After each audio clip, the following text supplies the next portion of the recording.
A la mateixa hora que arribava la notícia que el Tribunal Constitucional admetia a tràmit el recurs del govern espanyol i, per tant, se suspenia tant la llei de consultes com el decret, s'estava presentant aquest llibre blanc. Senyor Oliver Pissunyer, gràcies i bon dia. Vostès eren a l'acte solemne de presentació i se'n van assabentar allà? Pràcticament, sí. Just abans, sí. A vegades el calendari té aquests capricis. Sí. Em van contraprogramar la presentació del llibre blanc. Aquest llibre blanc, en aquesta part que tenim aquí, que per entendre'ns és la part gruixuda, hi ha els 18 informes que ha fet el Consell durant tot aquest temps. Hi ha una versió de síntesi, que és aquesta, que és una mica més practicable, per entendre'ns. Qui volgués votar el 9 de novembre o en algun moment la pregunta que està plantejada, trobarà totes les respostes a les preguntes que té aquí dins? Trobarà, jo crec que en gran part sí. Totes potser no, però sí que trobarà moltes de les respostes. Malgrat que aquests són informes que anaven dirigits sobretot al govern de la Generalitat. Són informes tècnics, per això s'ha fet després, el govern ha fet una versió, una síntesi d'això. I per tant són tècnics, són llargs, són densos, però sí, hi ha molta informació sobre...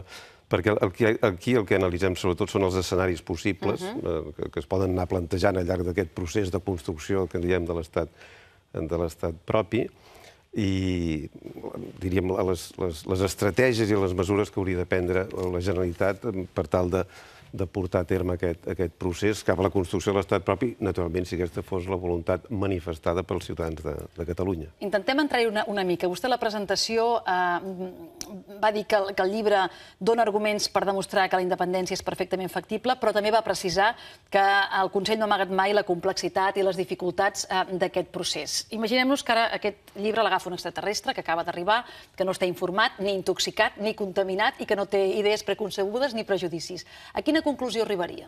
Doncs em sembla que la que jo vaig apuntar en aquest acte. Aquesta doble idea que nosaltres hem fet aquests informes, jo ho vaig repetint, amb molta honestedat intel·lectual, en el sentit aquest, no hem amagat mai ni hem menys tingut les dificultats que té aquest procés i els sacrificis que pot arribar a comportar fins i tot. Però alhora tampoc hem amagat, perquè haguéssim faltat a la veritat, que aquest és un procés que realment es pot fer, és factible, és perfectament factible si es dona una sèrie de circumstàncies.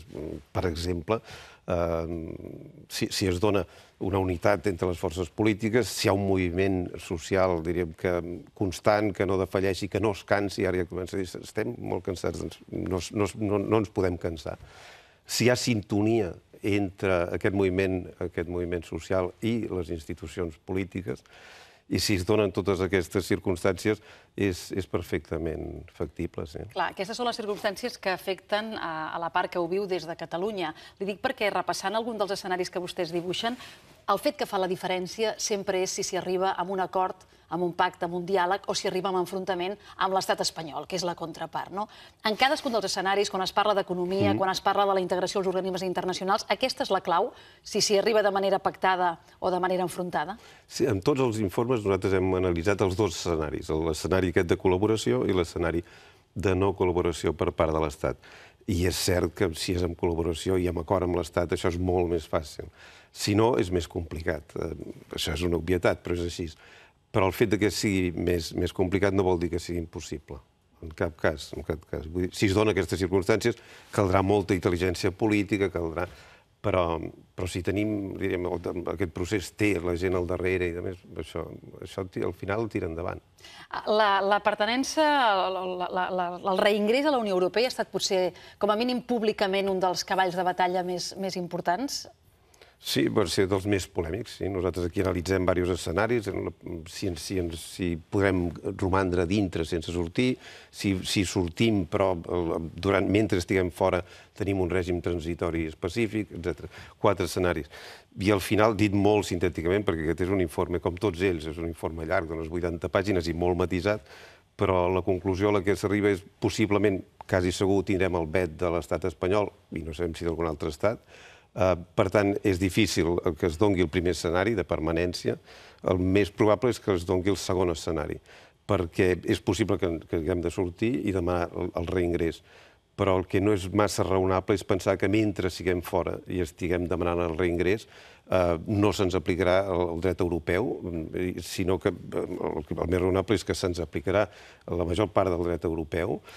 No se'ns posaran arancels, perquè aquí hi ha quasi 6.000 empreses europees que no tolerarien que es posessin, per exemple, això, arancels, i que, per tant, a la pràctica, entre l'escenari primer i l'escenari segon, les diferències pràctiques són molt poques. Perquè si nosaltres ens diuen han de sortir, però mentre siguin fora els hi continuem aplicant el dret europeu, això, per exemple, les llibertats de circulació, és pràcticament, a efectes pràctics, és pràcticament el mateix.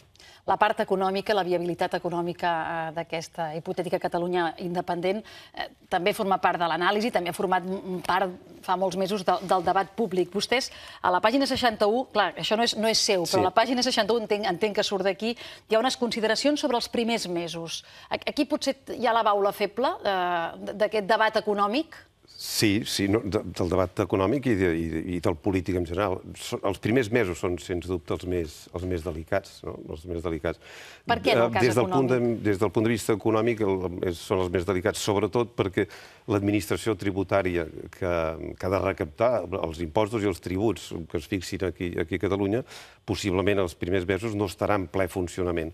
I, per tant, tots els ingressos que hauríem de tenir i que es tindran al cap d'uns mesos, 6 mesos, em sembla que es parla en els nostres informes, que a partir dels 6 mesos ja podem començar. Els primers mesos és possible que tots aquests ingressos no es tinguin. I llavors hem calculat, amb l'ajut de molta gent, aquests informes han tingut la col·laboració de molta gent, que el que costa mantenir en funcionament el nou estat durant els primers mesos pot ser uns 4.500 milions d'euros al mes.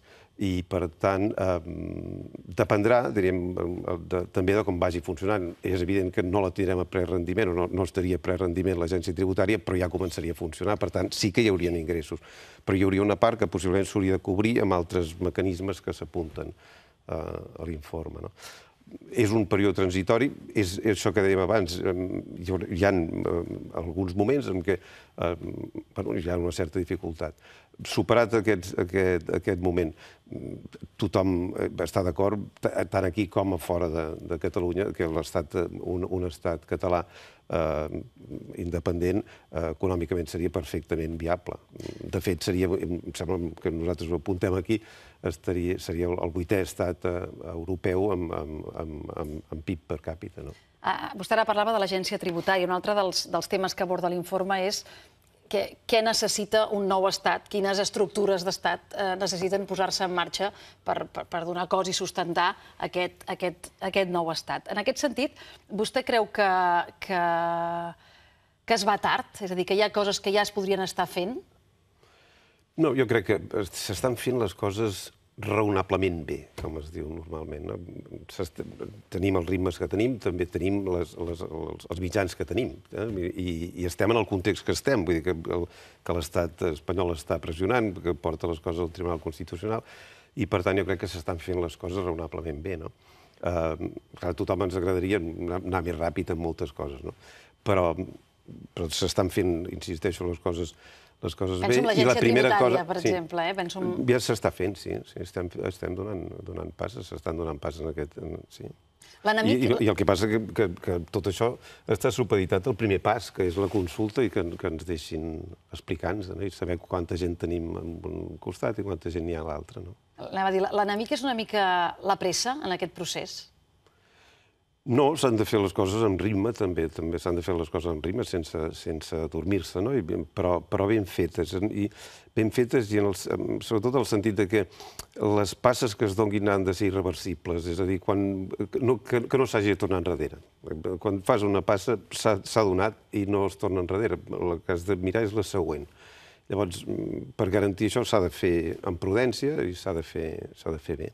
Clar, vostè deia ara, tot està condicionat al primer pas, que és votar, i efectivament, en lloc d'estar parlant segurament del contingut de bona part del que diu aquest informe i de fer un debat seriós, rigorós, amb serenor, sobre pros i contres, estem parlant del com, de si es podrà o no es podrà votar. Vostès, en un dels primers informes, són els que d'alguna manera van dibuixar les famoses 5 vies per arribar a fer aquesta consulta. Podríem dir que estem a l'última i, a més, ara mateix està suspesa, que és aquesta llei de consultes catalanes.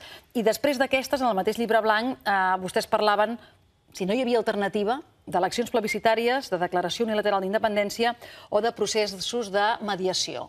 Estem a punt d'encetar algun d'aquests tres bifurcacions? I quins riscos té? Com són cada una de les tres, m'agradaria?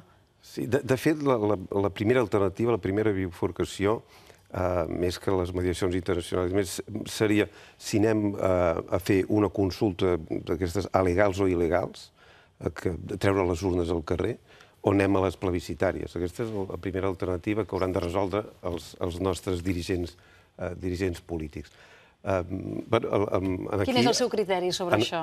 Aquí, no tant el meu criteri com el criteri dels informes, aquí analitzem pros i contres de cada una d'aquestes alternatives i el Consell aquí es va decantar per dir que els inconvenients que tenien una consulta il·legal són superiors als que té unes eleccions de tipus plebiscitari. Hi ha més inconvenients des del punt de vista que possiblement creix, sempre ha passat així, creix l'abstenció. Tenim el problema que sortim potser massa d'hora de la legalitat espanyola i tenim sobretot, jo entenc amb aquesta alternativa, hi hauria el problema de la credibilitat dels resultats, sobretot per part de la comunitat internacional. Jo quan parlo amb gent de fora, diríem, gent del món diplomàtic i tal, una de les primeres preguntes que els faig, com llegirien vostès els resultats? I em diuen, no, això, massa crèdit, d'aquests resultats no hi hauria. Hi hauria més crèdit en unes eleccions plebiscitàries, en aquesta lectura més internacional? En principi sí, malgrat que, evidentment, tampoc és la panacea, no és la gran solució, no? Però en principi sí. Depèn també molt de com es facin els programes dels partits polítics que es presentin en aquestes plebiscitàries. Com haurien de ser perquè tinguessin aquest reconeixement? Quan més clara sigui la idea inicial, diríem, que els partits que estan a favor d'aquest procés deixin palesa, diríem, en el seu programa, la idea de dir, si vostès em voten a mi, jo quan arribi al Parlament, la primera cosa que faré serà declarar que inicio un procés per fer efectiu aquest mandat de crear un estat independent. Si això és l'únic punt, o és el punt fonamental, i queda molt clar que realment els que votin per aquesta opció estan votant amb aquesta idea d'un Parlament que farà aquesta declaració, entenc jo que pot tenir un reconeixement internacional. Depèn també de si es va amb una candidatura unitària o diverses candidatures, que és el segon dilema gros, a banda que anem amb unes eleccions, diríem, alegals o anem amb unes plebiscitàries. El segon és si anem a les plebiscitàries, si hi ha candidatura unitària o no. I això és una qüestió que, per suposat, han de decidir les forces polítiques. Pel que fa a resultats més legítims, més internacionalment creïbles i amb credibilitat, la candidatura unitària seria millor? Podria facilitar les coses. Tampoc, diríem, és impossible que en diverses candidatures, si realment hi ha un acord de posar el mateix enunciat i de la mateixa manera, això també, diríem, seria prou clar, no?, també. Serien impugnables per part del govern espanyol unes eleccions amb aquest caràcter? Li dic perquè, com que sembla que els arguments principals del govern són dos, que és la sobirania resideix en tot el poble espanyol i que el que s'està fent és un referèndum amagat sota el nom de la consulta, en el fons unes eleccions amb aquesta claredat que vostè reclama, es podria dir que també és un referèndum encobert? No, això serien dues coses molt diferents. Jo crec que seria molt difícil que això es pogués impugnar. Impugnar es pot, el que passa seria molt difícil que es declarés inconstitucional, perquè la convocatòria d'aquestes eleccions és una convocatòria que fa el president de la Generalitat com qualsevol convocatòria a unes eleccions. No convocarà dient convoco eleccions plebiscitàries pel dia tal, com dirà convoco eleccions al Parlament de Catalunya. Per tant, això és inimpugnable, jo entenc.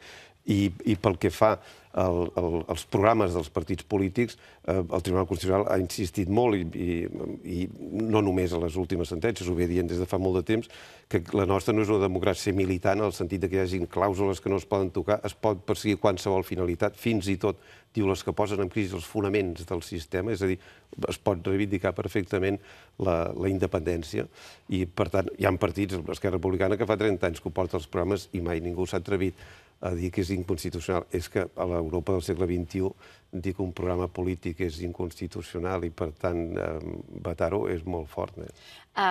I després d'aquestes eleccions, vostè parlava d'una declaració, d'iniciar un canvi. Això vol dir una declaració unilateral d'independència, que també és un terme que utilitzem des de fa mesos amb molta alegria, i m'agradaria que ens situés exactament si això és una via, quan s'ha d'utilitzar i quan seria també internacionalment reconeguda, no? Que aquest sembla també que és la clau. Sí, aquí al llibre blanc aquí també posem èmfasi en aquesta idea que s'ha d'anar molt de compte a l'hora de fer la declaració unilateral d'independència o la proclamació de la independència. S'ha d'anar amb compte perquè s'ha de fer en el moment adequat i de la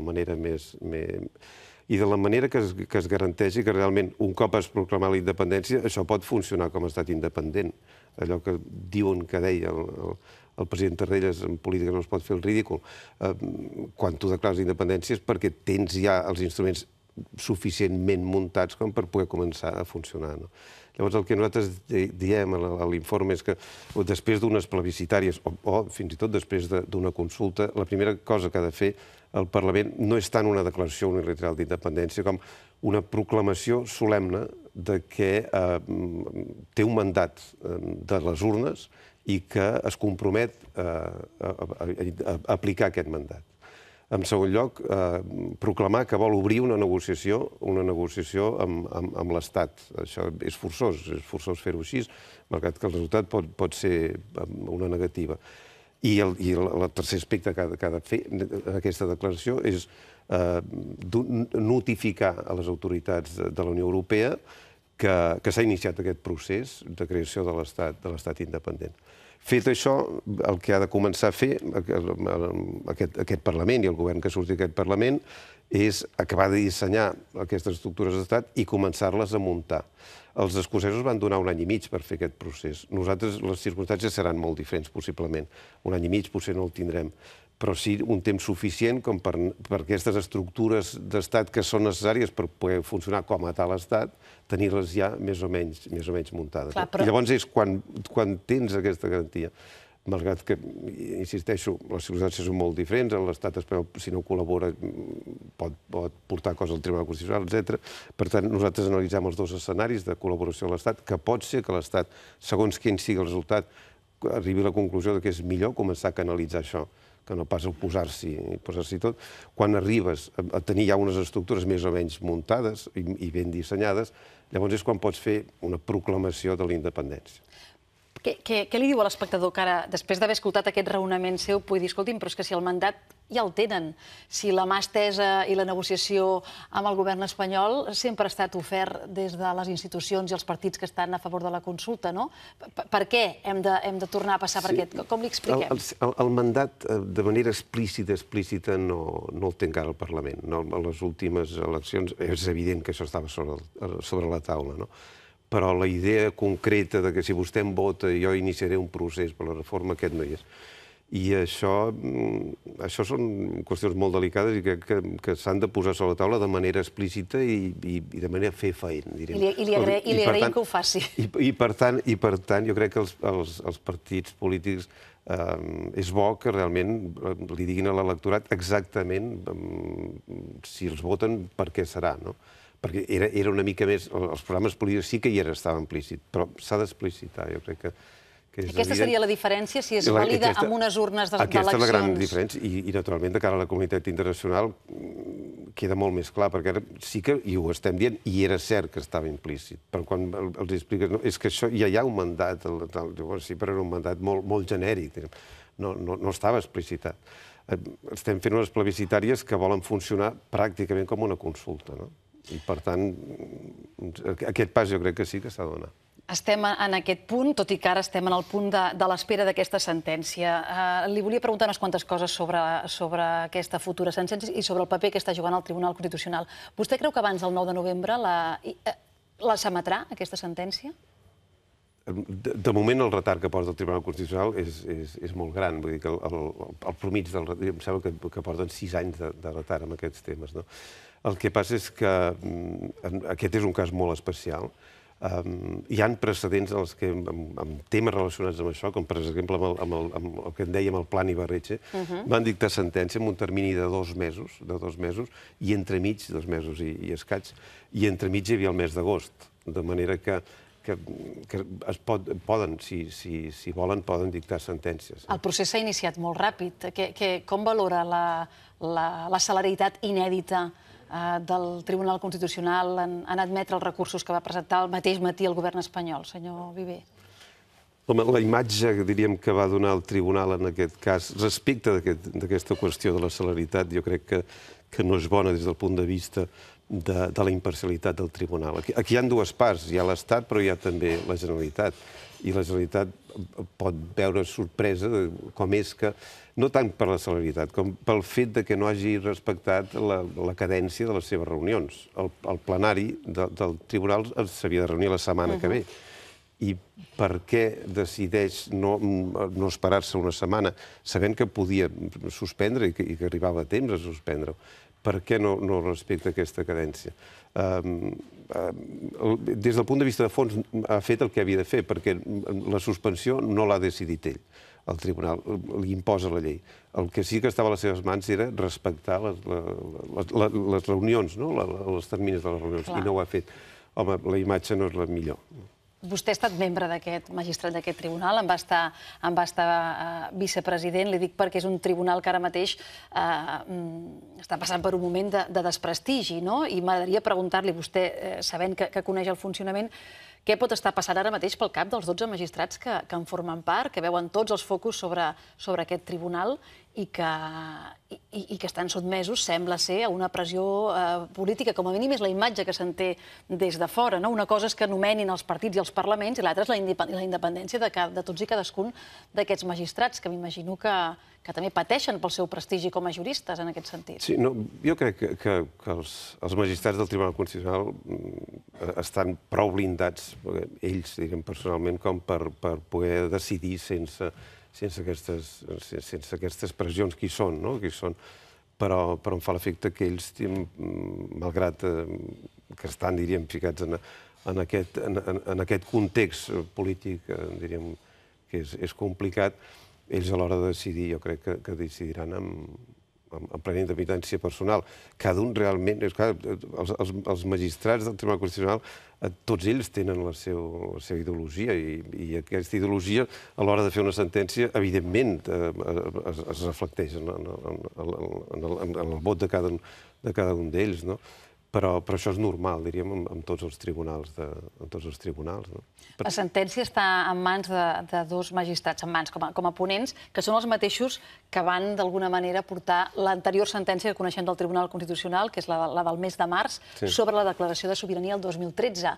Allà, clarament, va ser una sentència dividida en 2. Una primera part que tombava la declaració estrictament de sobirania i que no reconeixia Catalunya com a subjecte sobirà, però una segona part on, com vostè recordava abans, sí que d'alguna manera reconeixia la legitimitat com una aspiració legítima, fins i tot el dret a decidir, feia esment de la llei de claredat fins i tot del Canadà. Per tant, quan el tribunal ha fet doctrina sobre alguna qüestió, està obligat a remetre-s'hi? Ho dic perquè els 2 recursos que ara tindrà sobre la taula no seran exactament iguals, però tenen alguna connexió amb el que ell va dir a l'anterior sentència. En teoria no. En teoria no està vinculat pels seus precedents, de manera que pot canviar la doctrina. A la pràctica, normalment, se segueix la doctrina per donar seguretat jurídica també, no? I perquè, de fet, si fa uns mesos tenien aquesta visió, sembla que la poden i l'haurien de mantenir. Realment, aquesta sentència és una sentència molt interessant, una sentència que jo crec que possiblement, com a mínim, tal com jo la llegeixo, no s'ha valorat prou des del punt de vista, diríem, de l'aplicació en el cas en el que ens trobem, no? Perquè és una sentència que rebat una mica aquesta idea, aquest mantra que ens estan insistint l'Estat i els partits d'àmbit estatal, que com que això és una qüestió que afecta a tots els espanyols i requereix, si es decidís la independència, i requereix una reforma de la Constitució, com que han d'opinar tots els espanyols al final d'un procés de reforma de la Constitució, en conseqüència no es pot fer la pregunta inicial d'aquest procés als membres d'una comunitat autònoma. I això no se sosté jurídic. Des del punt de vista de la lògica jurídica no se sosté, perquè de la primera premissa, que és certa, no es dedueix lògicament la segona. I aquesta sentència jo crec que això ho deixa clar. Ho deixa clar, diu, es poden fer tots els actes de preparació. Ara, si vostè, el resultat de la consulta porta a canviar allò que dèiem abans, els fonaments de l'ordre constitucional, ho haurà de fer a través d'una reforma de la Constitució. Això nosaltres, el decret de convocatòria ho accepta perfectament. I l'única cosa que prohibeix aquesta sentència són els referèndums d'autodeterminació. Referèndums d'autodeterminació que es dedueix de la sentència, que són els que pretenen tenir efectes vinculants, és a dir, que diuen no seguirem el procés de reforma perquè ja per si mateix aquest referèndum ja tindrà aquests efectes. I això la sentència ho diu, jo entenc que molt clarament, diu el que queda vetat són els referèndums d'autodeterminació. Punt i seguit. Això és el mateix que va dir el Tribunal Suprem del Canadà. És una cosa que no fa normalment el Tribunal Constitucional, d'explicar com s'ha d'interpretar la seva pròpia sentència. I quan es diu això és el que va fer el Tribunal Suprem del Canadà, ens està dient que no queden prohibits els referèndums que no tenen efectes vinculants, per la simple i bona raó que el Canadà, el Quebec, s'han convocat ja dos referèndums d'aquest tipus. I ell, el propi Tribunal Constitucional, diu això és el que diu el Tribunal de Quebec. I al Quebec es poden fer aquests referèndums. En aquests casos... És una sentència molt interessant, molt interessant. Jo crec que si se segueix aquesta pauta hi ha bons arguments per sostenir que tant la llei com el decret de convocatòria són constitucionals. La pregunta que avui fem al dia, senyor Viver i Pissunyer, és si demanem l'opinió a la gent sobre que s'hagi suspès la campanya institucional de la consulta. Més que la seva opinió, que si la vol donar, òbviament, pot fer-ho, m'agradaria saber si creu que el govern tenia alternativa. És a dir, aquests dies ens està parlant dels riscos pels funcionaris, pels treballadors públics, d'inhabilitacions, d'obertura de causes per sota, no? Sí. Jo crec que difícilment tenia una altra alternativa, no? Perquè s'han suspès tots els actes de preparació de la consulta, i així es diu de manera clara. I entenc que s'haurà d'analitzar cas per cas, a veure això què vol dir, què vol dir els actes de preparació. Evidentment, els actes de preparació que tenen efectes jurídics immediats, jo crec que aquests no es poden fer. No es poden fer, no sé, que ens saltem la legalitat ja en aquest moment, no? Per tant, no es poden fer. Ara, actes de preparació que no tenen efectes jurídics immediats es poden fer. S'ha d'anar amb molta prudència, evidentment no es poden afectar els funcionaris, no se'ls pot posar en una situació de desobediència i tal, però sí que s'ha d'estudiar cas per cas actes que no tenen efectes jurídics immediats, si es poden fer o no. És evident que, l'altre jo ho explicava, que el govern, el Parlament, poden dissenyar estratègies per donar aplicació quan s'aixequi, si s'aixeca la suspensió, i això tenir-ho en un calaix, això no es pot prohibir. Una situació intermitja. Es podrien fer actes en els que explícitament es condicionen els seus efectes a que s'aixequi la suspensió. Per exemple, avui es discuteix el tema aquest de la Comissió de Control, els nomenaments. Es podria anomenar dient d'entrada els efectes d'aquests nomenaments no es produiran fins que el Tribunal Constitucional no aixequi la suspensió o dicti sentència sobre el fons. Això és el que s'hauria d'estudiar, perquè si tu mateix dius això no té efectes, per exemple, en aquest cas, nomenaments no poden prendre possessió, però tu ja has dit, miri, en el moment en què s'aixequés la suspensió, aquests serien els candidats. No em pronuncio, simplement ho apunto com un dels molts temes que s'hauran d'estudiar a l'hora d'analitzar aquests efectes. Senyor Viver i Pissunyer, a vostès els han renovat el contracte com a Consell Assessor, perquè han fet feina, però em temo que no s'acaba. És evident que som el Consell Assessor per la Transició Nacional. La Transició Nacional encara no s'ha acabat. Ha començat? Tot just jo crec que està començant. Sí, ha començat. Ha començat clarament, però esclar, estem començant. No crec que s'entengués massa que el Consell Assessor d'aquesta transició es dissolgués en aquest moment. El que passa que és cert, s'ha acabat una etapa, l'etapa d'aquests informes, i en començarem una altra, sí. Algun espectador ens ha preguntat On es pot adquirir aquest llibre? Vostè ho sap. Això està penjat a diverses webs, una d'elles de Presidència, del Departament de Presidència, i es pot despenjar. I estarà a les llibreries. Estarà a les llibreries. A les llibreries. Senyor Carles Viver Pissunyer, moltes gràcies per venir, per parlar-nos del Llibre Blanc i també, òbviament, per aportar-nos des del coneixement acadèmic, però també professional, per haver-ne format part de quin pot ser el paper del Tribunal Constitucional aquests pròxims dies. Gràcies i bon dia. Gràcies a vosaltres.